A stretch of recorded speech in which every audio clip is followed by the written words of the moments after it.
दोस्तों अस्सलाम वालेकुम। नाज़रीन इकराम, क्या आप जानते हैं कि औलादे यहूद की मंजिल क्या है और इसके लिए वो अब तक कितना सफ़र तय कर चुके हैं? हाल ही में होने वाला ताज़ा तरीन और सबसे खौफनाक इंकिशाफ जो कि तीसरी आलमी जंग का नकीब बनकर दुनिया में कश्तो खून का बाजार गर्म करने वाला है, इसकी हकीकत क्या है? और सबसे अहम तरीन सवाल ये कि इसराइली यहूदियों के मुताबिक अगर इनका ये मुकद्दस तारीखी असासा करीब 1 साल पहले सामने आ चुका था, तो फिर इसका इजहार अब अरबों के हाथ और पांव बांधने के फौरन बाद ही क्यों किया जा रहा है? और अब तक इस असासे को छुपाने में आखिर मसलहत क्या थी? आज की इस वीडियो में हम आपको बताएंगे यहूदियों के एक ऐसे इंकिशाफ के बारे में जिसके मुताबिक वो हजरत दाऊद अलैहिस्सलाम के महल की बाकियात या खंडरात को ढूंढ चुके हैं।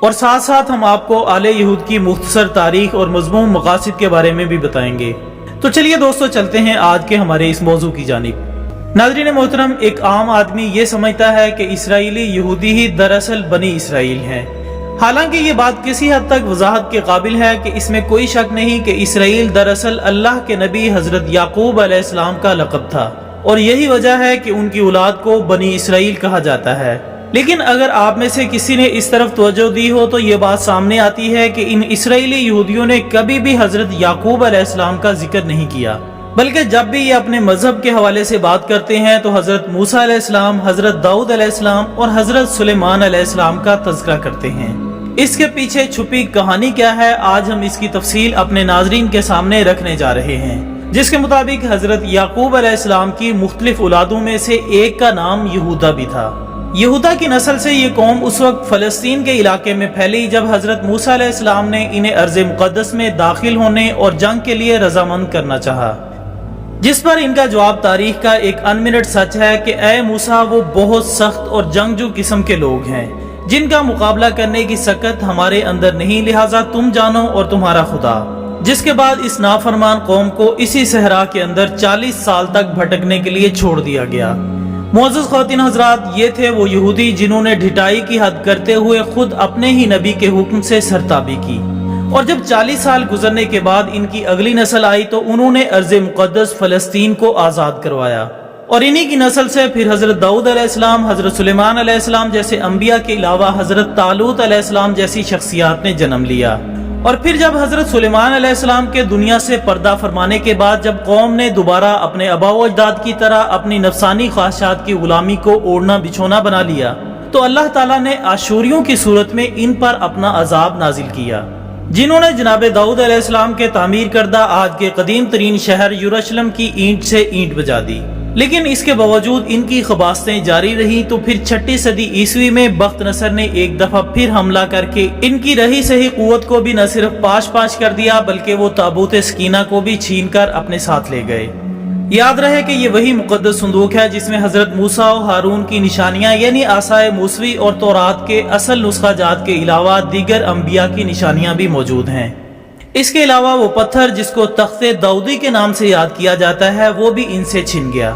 जो कि अगरचे मिल जाने के बाद अब हुकूमत बरतानिया के कब्जे में है। लेकिन ताबूत सकीना के बारे में मुअर्रिखीन का इत्तफाक है कि अब तक यहूदी इस मुकद्दस संदूक की तलाश में है जिसको पाने में वो ताहाल कामयाब नहीं हो सके। नाज़रीन मोहतरम, ये था वो हल्का सा खाका जो कि औलादे यहूदा के तारीखी पस मंजर पर शाहिद है।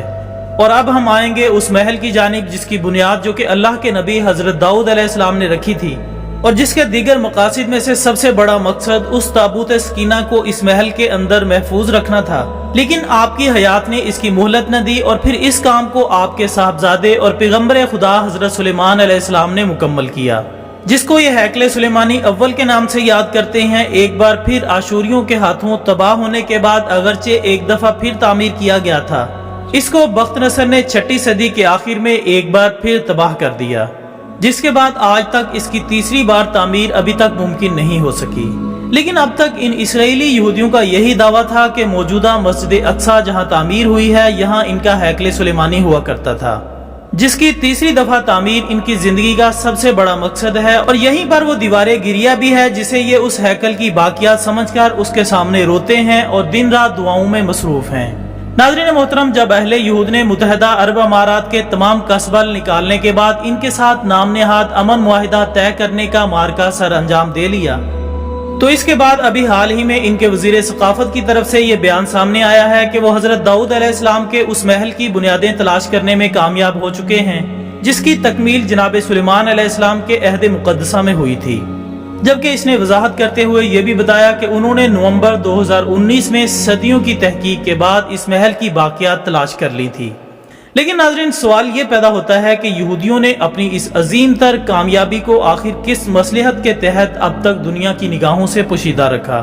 اور اب اچانک کیا انقلاب آیا کہ اسرائیلی وزیر ثقافت نے باقاعدہ پریس کانفرنس کے ذریعے نہ صرف اس کا اعلان کیا بلکہ وہ پتھر بھی کیمرے کے سامنے رکھتے ہوئے دنیا کو باور کرانے کی کوشش کی کہ یہ مقدس پتھر اس محل کی بنیادوں کا حصہ ہیں۔ ناظرین گرامی، اگر کوئی امت مسلمہ کی طرح کبوتر کی صورت آنکھیں بند کر کے اس خود فریبی کا شکار ہو کہ اس غیر سنجیدہ طرز عمل سے حقائق بدل جائیں گے، تو یہ ایک لا علاج مرض ہے، ورنہ یہ انکشاف دراصل اعلان ہے ان کی اس منزل کا جس کے حصول کے لیے اب انہوں نے نعوذ باللہ مسجد اقصی کو شہید کر کے اس پر تھرڈ ٹیمپل کی تعمیر کرنی ہے۔ اور اگر ہم اپنے زمانے کے صاحب نظر ڈاکٹر اسرار احمد کی رائے کے مطابق جانیں تو یہ ہیکل بہرحال تعمیر ہونا ہے، جو کہ دراصل تیسری عالمی جنگ کا سبب بھی بن سکتا ہے، اور یہی وہ کاری زخم ہوگا جس کے بعد ایک دفعہ پھر عربوں کی حمیت جوش مارے گی، لیکن ان کا تن بے جان اس قابل نہیں ہوگا کہ وہ تنہا اس طاغوت کا مقابلہ کر سکیں۔ سو پھر تمام اسلامی دنیا جس کی قیادت ممکنہ طور پر مملکت پاکستان کا اعزاز ہو سکتا ہے بھی اس جنگ میں شریک ہو جائے گی، اور بڑھتے بڑھتے یہ ایک عالمی جنگ کی شکل اختیار کرے گی۔ گویا اگر حالات کا تجزیہ کیا جائے تو اس میں کوئی ابہام باقی نہیں کہ وقت اب قریب تر آ پہنچا ہے، لیکن جنگ کا طبل کب بجے گا اس کا علم تو صرف میرے اللہ کے پاس ہے۔ ناظرین، یہ تھی ہماری آج کی ویڈیو۔ ہم امید کرتے ہیں کہ آپ کو یہ ویڈیو ضرور پسند آئی ہوگی۔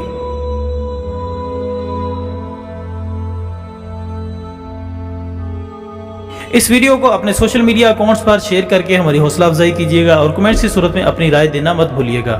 ہماری اگلی ویڈیو آنے تک اپنا دوستوں، رشتہ داروں اور گرد و نواح کے تمام لوگوں کا بہت خیال رکھیے گا۔ اللہ حافظ۔